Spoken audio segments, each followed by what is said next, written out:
ಇಂದು ನಾವು ಮಾಡುವ ಚಿಂತನೆಗಳಿಂದಲೇ ನಾಳಿನ ಭವಿಷ್ಯವನ್ನು ಕಟ್ಟುತ್ತೇವೆ ಎನ್ನುವುದಕ್ಕೆ ಈ ಒಂದು ಕತೆ ಉದಾಹರಣೆಯಾಗಿದೆ. ಒಂದು ಊರಿನಲ್ಲಿ ಒಬ್ಬ ಮರಗೆಲಸ ಮಾಡುವವನು ಇರ್ತಾನೆ. ಅವನು ಊರಿನ ಜಮೀನ್ದಾರರ ಬಳಿ ಸುಮಾರು ವರ್ಷಗಳಿಂದ ಮರಗೆಲಸ ಮಾಡಿಕೊಂಡು ಬಂದಂತಹ ವ್ಯಕ್ತಿ. ಈಗ ಆತನಿಗೆ ತುಂಬ ವಯಸ್ಸಾಗಿದೆ.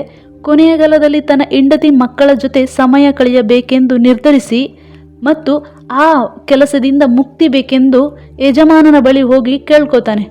ಆಗ ಯಜಮಾನ ಹೇಳ್ತಾನೆ, ಸರಿಯಪ್ಪ ಆಯಿತು, ಆದರೆ ನೀನು ಅದಕ್ಕೂ ಮೊದಲು ನನಗೆ ಒಂದು ಮನೆಯನ್ನು ಕಟ್ಟಿಕೊಡಬೇಕೆಂದು ಕೇಳ್ಕೊಳ್ತಾನೆ.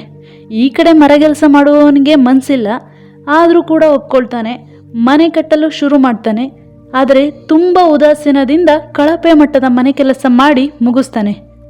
ನಂತರ ಯಜಮಾನನ ಬಳಿ ಹೋಗಿ, ಇನ್ನು ನನ್ನಿಂದ ಕೆಲಸ ಮಾಡಲು ಸಾಧ್ಯವಿಲ್ಲ, ಕೊನೆಯ ದಿನಗಳಲ್ಲಿ ನನ್ನ ಹೆಂಡತಿ ಮಕ್ಕಳ ಜೊತೆ ಕಳೆಯಬೇಕೆಂದು ವಿನಮ್ರತೆಯಿಂದ ಬೇಡ್ಕೊಳ್ತಾನೆ.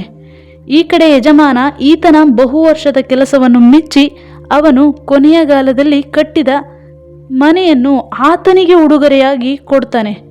ಈ ಕಡೆ ಮರಗೆಲಸದವನಿಗೆ ತುಂಬ ಆಶ್ಚರ್ಯ ಆಗುತ್ತೆ, ಜೊತೆಗೆ ಆಘಾತ ಕೂಡ ಆಗುತ್ತೆ. ಮನದಲ್ಲಿ ಅಯ್ಯೋ ಶಿವನೇ, ನನಗೆ ಇದು ಮೊದಲೇ ತಿಳಿದಿದ್ರೆ ಇದನ್ನು ಉತ್ತಮ ರೀತಿಯಲ್ಲಿ ಕಟ್ಟಬಹುದಿತ್ತಲ್ಲ ಅನ್ಕೋತಾನೆ. ಮತ್ತೆ ಮನದಲ್ಲೇ ದುಃಖ ಪಡ್ಕೊಳ್ತಾನೆ. ಮತ್ತು ಈ ಒಂದು ಕಥೆಯಲ್ಲಿ ತಿಳಿಯಬೇಕಾದ ಅಂಶ ಅಂದರೆ, ಯಾವ ಕೆಲಸವನ್ನೇ ಆಗಲಿ ಪ್ರೀತಿ ಶ್ರದ್ಧೆಯಿಂದ ಮಾಡಿದರೆ ಯಶಸ್ಸು ದಕ್ಕುತ್ತದೆ ಎಂದು.